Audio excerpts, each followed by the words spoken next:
This is Addis Ababa, the capital of an African nation, Ethiopia, and yes, it's making a lot of Indians angry.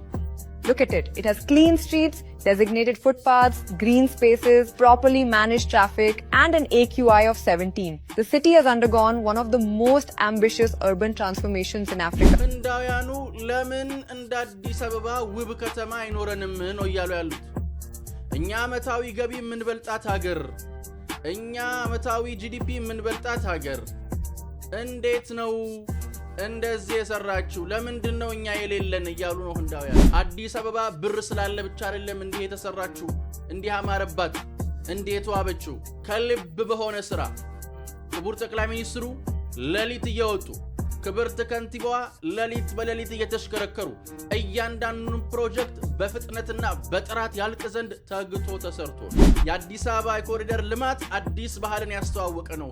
ትጋት ህልምና ጉዞ ሲዋሃዱ ልፋት ከህልም ጋር እኩል ሲሰፋ ምን አይነት አቅም፣ ምን አይነት ከፍታ፣ ምን አይነት ውበት እንደሚፈጥርም ጭምር ያየንበት ነው። They are building at the city.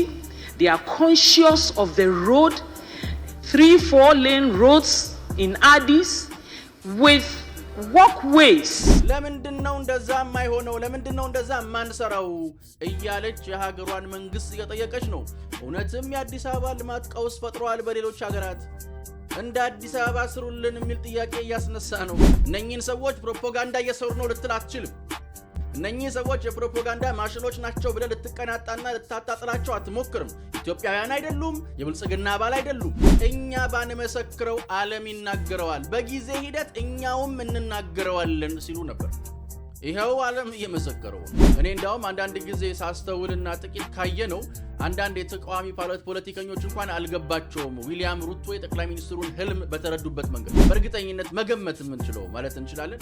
በቅርቡ በኬንያ የአርቲፊሻል ኢንተለጀንስ ምናምን የሚል ፕሮጀክት ሲጀምሩ እናያቸዋለን። የአፍሪካ ህብረት ለኢሳያስ አፈወርቂ 60 ቀናት ሰጥቶታል። ይሄውም በቀይ ባህር አፋሮች ላይ የተፈጸመ ከሚገኘው የሰብአዊ መብት ጥሰቶች፣ ግድያ፣ ማፈናቀሎች፣ ዘር ማጥፋት ጋር በተያያዘ ማብራሪያ እንዲሰጥ ነው 60 ቀናት የተሰጠው። በመሃል አዲስ አበባ ወዳጅነት ፓርክ አጠገብ እንዲሁም መራዳ ፓርክ ፊት ለፊት 10% ቅድመ ክፍያ ብቻ ከፍለው እንዲሁም የባንክ ብድር ተመቻችቶሎት የቤት ባለቤት ልናደርጎ ነው።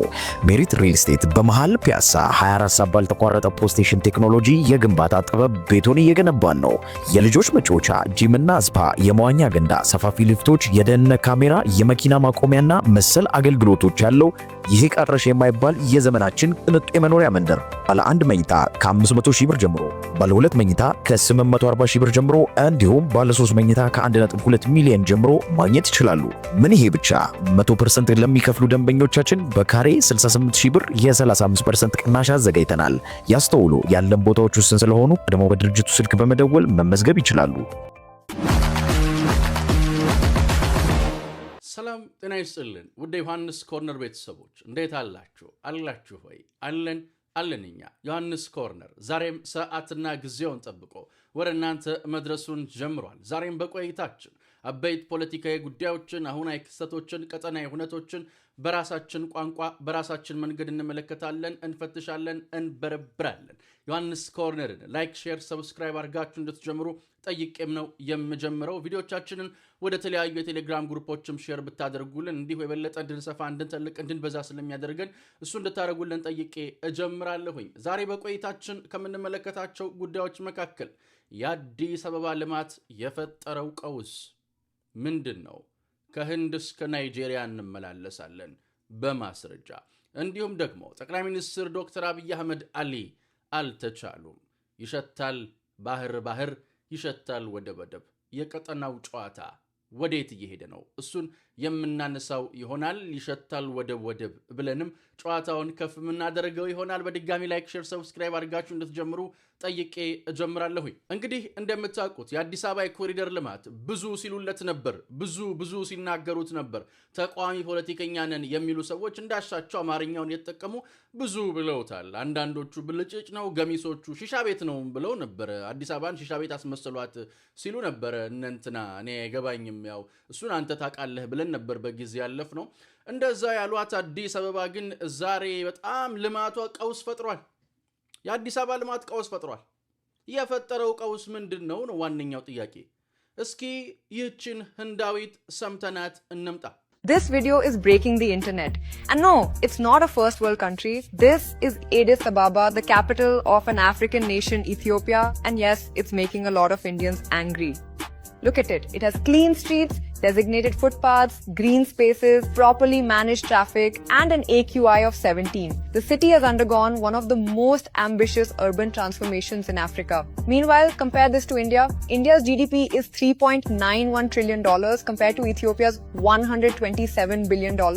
And their GDP per capita, it's 1/3 of ours. But if you look at Delhi, the capital of the 5th largest economy, we just crossed 600 AQI last month. And our big solution was to ban tandoor. This isn't about shaming one city or one government because this rot runs deeper across states, across parties, across decades. This is about asking ourselves some very uncomfortable questions. Like, weren't we promised 100 smart cities a decade ago? Where are they? Even the Comptroller Auditor General has found allocated funds for welfare and infrastructure either lying unspent or quietly disappearing into the system. So we are falling behind countries with a fraction of our resources. Not because we don't have the money or talent, but because we have a huge accountability crisis. When smart cities fail, who loses their job? Who goes to jail? When AQI hits 600, who's held responsible? Nobody. And that's the gap the country we're capable of building isn't going to build itself. Share this and make this conversation hard to ignore. እንዳያችሁት ነው ይህች ህንዳዊት ከህንዱ ጠቅላይ ሚኒስትር ናሬንድራ ሞዲ የአዲስ አበባ ጉብኝት በኋላ ነው ይሄንን ፕሮግራም የሰራችው። ህንዳውያኑ ለምን እንደ አዲስ አበባ ውብ ከተማ አይኖረንም ነው እያሉ ያሉት። እኛ ዓመታዊ ገቢ የምንበልጣት ሀገር፣ እኛ ዓመታዊ ጂዲፒ የምንበልጣት ሀገር እንዴት ነው እንደዚህ የሰራችው? ለምንድን ነው እኛ የሌለን እያሉ ነው ህንዳውያን። የሀገሯን መንግስት እየጠየቀች ነው። ለምን እንደ አዲስ አበባ የተሰራች፣ ለምን እንደ አዲስ አበባ የተኳለች፣ ለምን እንደ አዲስ አበባ ውብ የሆነች ከተማ አትሰሩም? ሀብታም ነን፣ ገንዘብ አለን፣ ለምን እንደዛ ጽዱ ከተማ አልፈጠራችሁልንም እያለች ነው። ለምን እንደዛ መሆን አቃተን ነው ጉዳዩ። ብዙ ጊዜ ነገር ስናነሳ የገንዘብ አይደለም የፍላጎት ነው የትጋት ነው ምንለው ለዚህ ነው። አዲስ አበባ ብር ስላለ ብቻ አይደለም እንዲህ የተሰራችው፣ እንዲህ አማረባት፣ እንዴት ዋበችው። በእንትን በፍላጎት ነው፣ ከልብ በሆነ ስራ። ክቡር ጠቅላይ ሚኒስትሩ ለሊት እየወጡ፣ ክብርት ከንቲባዋ ለሊት በለሊት እየተሽከረከሩ እያንዳንዱ ፕሮጀክት በፍጥነትና በጥራት ያልቅ ዘንድ ተግቶ ተሰርቶ ነው። ይህች ሴት የመንግስት ደጋፊና ልትላት አትችልም። እችን እንዳዊ ለመንግስት ፕሮፓጋንዳ እየሰራች ነው ልትላት አትችልም። የሀገሯን መንግስት ግን እየጠየቀች ነው። ለምን እንደ አዲስ አበባ አይነት ጽዱ ከተማ አልኖረንም እያለች ነው። በነገራችን ላይ ህንድ እንደምታውቁት በገንዘብም በገቢም በሀብትም በቴክኖሎጂም በሰው ምንም ከኛ ይልቃሉ። ግን እንደዚህ አልተሰራም። ለምንድን ነው እያለች የምትጠይቀው? ለዚህ ነው የፍላጎት ጉዳይ ነው፣ የገንዘብ ጉዳይ ብቻ አይደለም። የአዲስ አበባ የኮሪደር ልማት አዲስ ባህልን ያስተዋወቀ ነው። ትጋት፣ ህልምና ጉዞ ሲዋሃዱ ልፋት ከህልም ጋር እኩል ሲሰፋ ምን አይነት አቅም፣ ምን አይነት ከፍታ፣ ምን አይነት ውበት እንደሚፈጥርም ጭምር ያየንበት ነው። በጀትማ ነበረኩ ምን ሲያደርጉበት ኖሩ ጥያቄ ነው እስከ ዛሬ። የሁሉ በጀት ከነበራት ትጋት አልነበረም፣ ልፋት አልነበረም፣ አስፓይር የተደረገ ነገር አልነበረም። ይሄ አስፓይር አድርጎ ጨርሶ የመጀመርም ማሳያ ነው። ከህንዳይቷ የምናየው እሱ ነው። እና ከህንዱ ጠቅላይ ሚኒስትር ናሬንድራ ሞዲ ጉብኝት በኋላ እንዲህ አይነት ጥያቄዎች የተነሱ ነው። ግን በዚህ ብቻ አይበቃም። እስኪ ይህችን ናይጄሪያዊት የምክር ቤት አባል አይተናት እንመለስ። Recently, I was with her in Addis Ababa, and the trip that took us from our hotel to the AU headquarters, we talked about nothing but town development. We discussed why we couldn't do what they are doing in Addis Ababa. Mr. Speaker, I had been there 5 years before, and this time when I went, I didn't recognize the city. They are building at the city. They are conscious of the road, 3-4 lane roads in Addis with walkways where pedestrians, where the ordinary Ethiopian can also walk And maybe she can help with the measurements. I don't know the measurements. But I saw the walkways were equal to one road.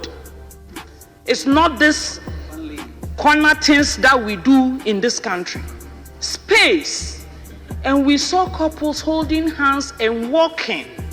And we saw Ethiopians walking in their city. They are planting trees. Trees are planted in the median to provide shade and to protect the environment. እንግዲህ እንደተመለከታችሁት ነው እኚህ የፓርላማ አባል እየጠየቁ ነው ከ5 ዓመት በፊት አዲስ አበባ ነበርኩኝ አሁን ግን ሰይድ ከተማዋ ተለውጣለች ወክወዩ የመኪና መሄጃው ልማቷ የሚገርምና የሚደንቅ ነው ማስተዋወስ አልቻልኩም ለምንድነው እንደዛ የማይሆነው ለምንድነው እንደዛ ማንሰራው እያለች የሀገሯን መንግስት እየጠየቀች ነው እውነትም የአዲስ አበባ ልማት ቀውስ ፈጥሯል በሌሎች ሀገራት እንደ አዲስ አበባ ስሩልን የሚል ጥያቄ እያስነሳ ነው እኔ አይደለሁም ያልኩት ይሄው የቪዲዮ ማስረጃ እንዳሳያችሁ ነው እነኚህን ሰዎች ፕሮፓጋንዳ እየሰሩ ነው ልትል አትችልም እነኚህ ሰዎች የፕሮፓጋንዳ ማሽኖች ናቸው ብለ ልትቀናጣና ልታጣጥላቸው አትሞክርም ኢትዮጵያውያን አይደሉም የብልጽግና አባል አይደሉም ይልቁንስ የሌላ ሀገር ጋዜጠኛና የሌላ አፍሪካዊት ሀገር ፓርላማ አባል ናቸው ምናልባት ናይጄሪያ አፍሪካዊት ስለሆነች ይሄንን አለች እንትን ብሎ ሊሆን ይችላል ልትል ትችላለህ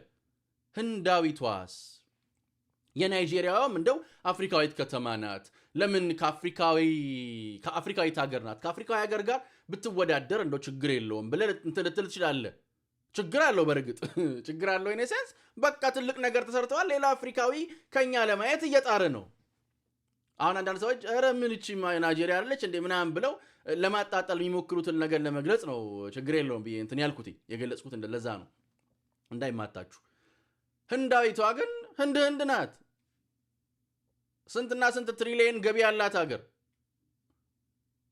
ኢትዮጵያስ ስንት ነው ጂዲፒዋ ስንት ነው አቅሟ ሲሰራ ነው ጠቅላይ ሚኒስትሩ በተደጋጋሚ ተናግረውታል እኛ ባንመሰክረው ዓለም ይናገረዋል በጊዜ ሂደት እኛውም እንናገረዋለን ሲሉ ነበር ይሄው ዓለም እየመሰከረው ነው ዓለም እየተናገረው ነው ይሄ ውድቀታችን ከየት መጣ ለምን እንደ አዲስ አበባ መሆን አቃተን አቅም ቴክኖሎጂ የሰው ሀብት ዕውቀት እያለን የሚሉ እየመጡ ነው እዚህ ውስጥ ልብ ያለው ልብ የሚለው አንድ መልስ ያገኛል በትጋት ስለተሰራ በፍላጎት ስለተሰራ አብዛኛዎቹ ፕሮጀክቶች በነገራችን ላይ ገንዘብ ስላለ ብቻ የምትሰራቸው አይደሉም አሁን ግሪን ሌጋሲ ገንዘብ ስላለ የምትሰራው ነው አይደለም ስለተጋህ የምታሳካው ነው ስንት ገንዘብ ያላቸው ሀገራት ለፍተው አይደል እንዴ አላሳኩትም ስለተባበሩ ስለጣሩ ነው የአዲስ አበባ ልማትስ ከመንግስት እስከ ነዋሪው ተባብሮ በፍቅር በትጋት የተሰራ ፕሮጀክት ነው በልፋት ሌት ተቀን ተሩጦ አዲስ የሥራ ባህል ተዋውቆ 24 ሰዓት በሳምንት 7 ቀን ያለረፍት ተሰርቶ ናይጄሪያዊቷም እንዳለችው በምን ጊዜ በጣም ባጭር ጊዜ እንዴት በዚህ ፍጥነት ለምንኛ እንደዚህ አንሆንም በሉ እንደ አዲስ አበባ ስሩልን የሚል የሌሎች ሀገራት መንግስታትን ረፍት የሚነሳ በመንግስታት ደረጃም የተመሰከረለት እነ ሲሪል ራማፎሳ ሲናገሩት ነበር አዲስ አበባ ያሉ በመንግስታት ደረጃ እየታየና ማሳያ የሆነ በኬንያ ተደጋግሞ የሚወራለትና የሚነገርለት ፕሮጀክት ነውና የአዲስ አበባ ልማት እውነትም በሌሎች መንግስታት ዘንድ እንቅልፍ የሚነሳ ሆኗል ጠቅላይ ሚኒስትሩ ቀድመው እንደተናገሩትም ዓለም እየተናገረ ያለ ያውጋው እየተረከ የሚገኝ ከፍ ያለ ነገርም ሆኗል ያው እንግዲህ ማሳያዎቻችን እማኞቻችን ራሳቸው የሌሎች ሀገራት ዜጎች መሆናቸውንም እያሳየን ነው በመሃል አዲስ አበባ ወዳጅነት ፓርክ አጠገብ እንዲሁም መራዳ ፓርክ ፊት ለፊት 10% ቅድመ ክፍያ ብቻ ከፍለው እንዲሁም የባንክ ብድር ተመቻችቶሎት የቤት ባለቤት ልናደርጎ ነው ሜሪት ሪል ስቴት በመሃል ፒያሳ 24 ሰዓት ባልተቋረጠ ፖስቴሽን ቴክኖሎጂ የግንባታ ጥበብ ቤቶን እየገነባን ነው የልጆች መጫወቻ ጂምና ስፓ የመዋኛ ገንዳ ሰፋፊ ሊፍቶች የደህንነት ካሜራ የመኪና ማቆሚያና መሰል አገልግሎቶች ያለው ይሄ ቀረሽ የማይባል የዘመናችን ቅንጡ የመኖሪያ መንደር ባለ 1 መኝታ ከ500 ሺህ ብር ጀምሮ ባለ 2 መኝታ ከ840 ሺህ ብር ጀምሮ እንዲሁም ባለ 3 መኝታ ከ1.2 ሚሊዮን ጀምሮ ማግኘት ይችላሉ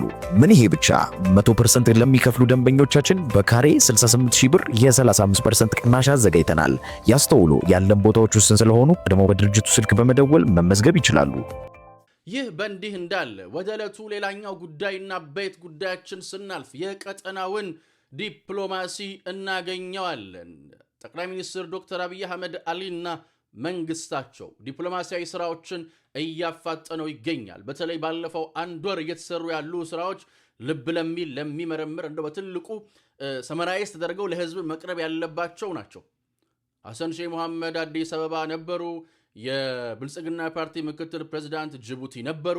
ከፍተኛ ባለስልጣናቶቻችን የኢትዮጵያ ሶማሌላንድ ተገኝተዋል። የኬንያው ፕሬዝዳንት ትላንት አዲስ አበባ ነበሩ። እያንዳንዳቸው በተለይ ቀድሞ ያነሳዋቸው ጉብኝቶች ከወደብና ከባህር በር ጋር የተያያዘ በርካታ ጉዳዮች የሚነሱባቸውና የሚመረመሩ ናቸው። ለምን እዚህ ጋር ተደረሰ፣ እንዴት ሆነ የሚለውን ስናጠናው ብዙ ነጥቦች ይነሱበታል። በተለይ ሌሎችም ይሄ ትልልቅ ሚዲያዎችም ይሄ ሀገሪቱ ሚዲያዎችም ይህንን ጉዳይ ሰመራይዝ አድርገው በደንብ መስራት የሚገባቸው ይመስለኛል። ያለፈው አንድ ወር የዲፕሎማሲ መንገድ እንደው በደፉ እንደው በዕለት በዕለቱ እንደው በቀን በቀኑ ብቻ ተተርኮ ተነግሮና ተብራርቶ የሚበቃ ጉዳይ አይደለም። በጥልቀት መታየት ያለበት ነው። የሆነ ነገር እየተሰራ እንደሆነ የሆነ ነገር እየተፈጠረ እንደሆነ የኢትዮጵያ መንግስት በቀጠናው ፖለቲካና በዲፕሎማሲው መንገድ ላይ የሆነ ነገር ኩክ እያደረገ እንደሆነ በደንብ ያስታውቃል። በደንብ የሚታይ ጉዳይ ነውና ምንድነው ይሄ ጉዳይ? ምንድነው ውስጡ ያለው? ይሄ በደንብ የሚመረመርና በደንብ የሚታይ ጉዳይ ውስጡ ምን አለበት የሚለው ለህዝቡ በደንብ ማሳየት ኢትዮጵያ ምን ያህል በትጋት እየቀጠለች እንደሆነ በደንብ አድርጎ ማንጸርና በደንብ አድርጎ ማብራራት የሚያስፈልግ ይመስለኛል። በነገራችን ላይ የኬንያው ፕሬዝዳንት የአዲስ አበባ ጉብኝት በቀላል የሚታይም አይደለም። ጠቅላይ ሚኒስትሩም ያነሷቸው ነጥቦች አሉ። በቀጠናው የሰላም ግንኙነቶችና በሁለትዮሽ ግንኙነቶች ላይ ውይይት ማድረጋቸውን አንስተዋል። ቅድም ካነሳውላችሁ ጉዳይ ጋር ይያያዛል። የኬንያው ፕሬዝዳንት ዊሊያም ሩቶ በጣም በርካታ የኮሪደር ልማትን ጨምሮ ግሪን ሌጋሲን እንዲሁም ደግሞ የቤተ መንግስት እድሳትን ጨምሮ በርካታ ጉዳዮችን ከኢትዮጵያ ያያሉ። እኔ እንዳውም አንዳንድ ጊዜ ሳስተውልና ጥቂት ካየነው አንዳንድ የተቃዋሚ ፖለቲከኞች እንኳን አልገባቸውም ዊሊያም ሩቶ የጠቅላይ ሚኒስትሩን ህልም በተረዱበት መንገድ። የዊሊያም ሩቶን ያህል የጠቅላይ ሚኒስትሩ መንገድ አልገባቸውም። ዊሊያም ሩቶ በደንብ ገብቷቸዋል። አሁን በእርግጠኝነት መናገር የምንችለው በእርግጠኝነት መገመት የምንችለው ማለት እንችላለን በቅርቡ በኬንያ የአርቲፊሻል ኢንቴሊጀንስ ምናምን የሚል ፕሮጀክት ሲጀምሩ እናያቸዋለን ብዬ ገምታለሁ። ምክንያቱም ትናንትና ከጠቅላይ ሚኒስትሩ ጋር አብረው ሆነው የአርቲፊሻል ኢንቴሊጀንስን ጎብኝተዋል። ስለዚህ አሁን በቀጣይም ይህንኑ ይጎበኛሉ ተብሎ ይደግሙታል ብዬ ጠብቃለሁ። በርካታ የጎበኟቸውን ያዩትን አዲስ አበባ መጥተው የተመለከቱትን ከጠቅላይ ሚኒስትር ዶክተር አብይ አህመድ ጋር የተወያዩባቸው ነጥቦች ወደ ኬንያ ሲሄዱ ሲደግሙ እየተመለከትን ነውና የአርቲፊሻል ኢንቴሊጀንሱንም ጉዳይ ይደግሙታል ብዬ ጠብቃለሁኝ። ይህ በእንዲህ እንዳለ ታዲያ የቀጠናው ፖለቲካ እንዴት ቀጠለ የሚለውን ስንመለከት ወደ ኢትዮጵያ ጉዳያችን እንሸጋገራለን። ኢትዮጵያ እኚህን ሁሉ ግንኙነቶች እያደረገች በምትገኝበት በዚህ ወቅት የአፍሪካ ህብረት ለኢሳያስ አፈወርቂ 60 ቀናት ሰጥቶታል። ይኸውም በቀይ ባህር አፋሮች ላይ የተፈጸመ ከሚገኘው የሰብአዊ መብት ጥሰቶች፣ ግድያ፣ ማፈናቀሎች፣ ዘር ማጥፋት ጋር በተያያዘ ማብራሪያ እንዲሰጥ ነው 60 ቀናት የተሰጠው ለኢሳያስ አፈወርቂ። እንግዲህ እንዲህ አይነቱን ቀጠሮ የሚሰጠውን ሰው ዲፕሎማሲ የሚያዳንቁ ሰዎች ናቸው የ4 ኪሎን መንግስት ሩጫ ለማጣጣል የሚሞክሩት። እንደምታውቁት የኢትዮጵያ ጠላቶች ቀጠናው እንደሰነበተ ስንል አልቡርሃንን ግብጽ እናገኘዋለን፣ ኢሳያስን የሆነ ቦታ እናገኘዋለን ምናምን። ግን ይሄ ቆይታቸው ዙረታቸው ምንም ትርፍ የለውም። ግብጽ እጇ ላይ የቀረና እጇ ላይ ያገኘችው እንደ አንድ ተተኳሽ ያለውን ዋይ አልቡርሃንን ብቻ ሆኖ ቀርቷል። ያው ኢሳያስ ምንም ጥቅም እንደሌለው ይታወቃል። አልቡርሃንም ያው ነው። በአንጻሩ ኢትዮጵያ አዲስ አበባ ሶማሌላንድ ነበረች። ምክትል ፕሬዝዳንቱ የብልጽግና ፓርቲ ምክትል ፕሬዝዳንት አደም ፋራ ጅቡቲ ነበሩ። ጅቡቲ ላይ ወደብ ጎብኝተዋል። ሶማሌላንድ ላይም እንደዛው ሐሰን ሼህም አዲስ አበባ ነበሩ።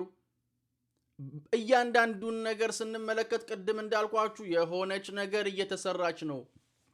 የሆነች ነገር እየተሰፋች ነው። በተለይ ተያያዥ አድርገን ካሰብነው ከባህር በርና ከወደብ ጋርም ተያይዞ የአዲስ አበባው መንግስት በጣም ወሳኝ የሆኑ ስራዎችን እየሰራ እንደሚገኝ የሚያሳዩ ናቸው። ቀጠናው እንዴት ሰነበተ የሚለውን ነገር በደንብ ከመረመር ነው የኔና የናንተ ሀገር ከፍ ብላ ከፍ ያለውን ጨዋታ ስትጫወትና የላቀውን የበላይነት ይዛ እናገኛታለን። ኢትዮጵያችን እንዲህ ደምቃ ማለት ነው እና ከ4 ዓመታት ጀምሮ በቀጣይነት የኢትዮጵያን ዲፕሎማሲ ሲያጥላሉ የኢትዮጵያን መንግስት የውጭ ግንኙነት አቅጣጫዎች ለማጠልሸትና ለማሳነስ ሲሞክሩ የነበሩ አካላቶች በአንጻሩ አንድም ጉዳይ ሲናገሩ አልሰማናቸው። ዝም ጭጭ አሰኝቷቸዋል። በማጠልሸት የሚታወቁ ሰዎች በተለይ ከህንዱ ጠቅላይ ሚኒስትር ጉብኝት በኋላ ምንም ብለው ለማጠልሸትም ሲሞክሩ አላየናቸው። የሚችሉት ነገር አይደለም፣ አይሞከርም። ጉዳይ ወሳኝ ጉዳይ ነው። ላጥላላው ብትል የምታጠለሸው አይደለም። እና የሀገር ዲፕሎማሲያዊ ግንኙነት ገዷቸው ቢሆን የሚንጫጩት እንዲህ ያለው ዲፕሎማሲያዊ ስራና እንዲህ ያለው ዲፕሎማሲያዊ ፍጥነት ደግሞ ሲፈጠን ይበል የሚያሰኝ ብርታት የሚሰጥ ጎሽ የሚባል ነገር እንደሆነ መናገር ነበረባቸው። ግን አይናገሩም። እኛ ግን እንላለን ቪቫ 4 ኪሎ ቪቫ መንግስት። በጣም በጣም በጣም በጣም ጥሩ እርምጃ ነው። ለሚያነፈንፍ ለሚያሸት ሰው ጮክ ብሎ የሚናገር የሚነገርና የሚተረክ ውስጡ በርካታ ሐቆች የሚወጡለት ተጨባጭ የሆነ አንጸባራቂ ነገር እንዳለው የሚታይ ነውና ከባህር በር ጋር ከወደብ ጋር የተያያዙ ጉዳዮችም ውስጡ እንደሚኖሩት በደንብ ይታያል። በደንብ የሚመሰከር ነው። እንግዲህ ኢትዮጵያ ጠቅላይ ሚኒስትሩ በተደጋጋሚ እንዳሉት በሰላማዊ መንገድ ወደ ባህር በር ትመጣለች። የማይቀር ጉዳይ ነውና 4 ኪሎ አለ ነገር 4 ኪሎ አለ ምክንያት 4 ኪሎ አለ አንዳች ጉዳይ እንደ የፈጠነ የዲፕሎማሲ ስራ ላይ አይገኝም። በነገራችን ላይ ትላንትና አሜሪካና ኢትዮጵያ በምንድነው በጤናው ዘርፍ ላይ ለትብብር የሚውል 1.466 ቢሊዮን ዶላር የሆነ የትብብር ስምምነትን ተፈራርመዋል። ይህ ስምምነትም ቀላል የሚባል አይደለም። በጤናው ዘርፍ ላይ ያሉ ክፍተቶችን ለመሙላት ትልቅ አቅም የሚኖረው ነው። ከዚህ ስምምነት ማየትና ማንሳት እንደምንችለው ትናንትና እንዳነሳንላችሁ ልንመለከተው የምንችለው አንድ ጉዳይ አሜሪካና ኢትዮጵያ ያላቸውን ወዳጅነት፣ አሁን በአሜሪካና በኢትዮጵያ መንግስት መካከል ያለው ወዳጅነት በጥሩ መስመር ላይ እንደሚገኝና ዲፕሎማሲያዊ ግንኙነቱም ጥሩ መስመር ላይ እንደሆነ የሚያሳይ እንደሆነ ማንሳት ይቻላል። እንግዲህ እነዚህን ጉዳዮች ሰፋፍተን ስንመለከት ሀገራችን በከፍታዋ ላይና በከፍተኛው ርቀት ላይ የቀጠለች እንደሆነ መናገር የሚያስችል ሆኖ እናገኘዋለን። እንዲያ ነው። እኛ ግን ሁሌም እንደምንለው እንደማይለወጥ አንድና ውድ ቃል አዲስ ትውልድ አዲስ ተስፋ፣ ሁሉም ጥሩ ይሆናል፣ ሁሉም በጎ ይሆናል፣ ሁሉም ሸጋ ይሆናል። የኔና የናንተ ሀገርም እንደ ልማዷ ታሸንፋለች፣ እንደ ልማዷ ድል ታደርጋለች። ፈጣሪ ኢትዮጵያና ሕዝቦቿን አብዝቶ አብዝቶ አብዝቶ ይባርክ። ውድ ዮሐንስ ኮርነር ቤተሰቦች ቸር ቆዩን። የነገ ሰው ይበለን። ቺርስ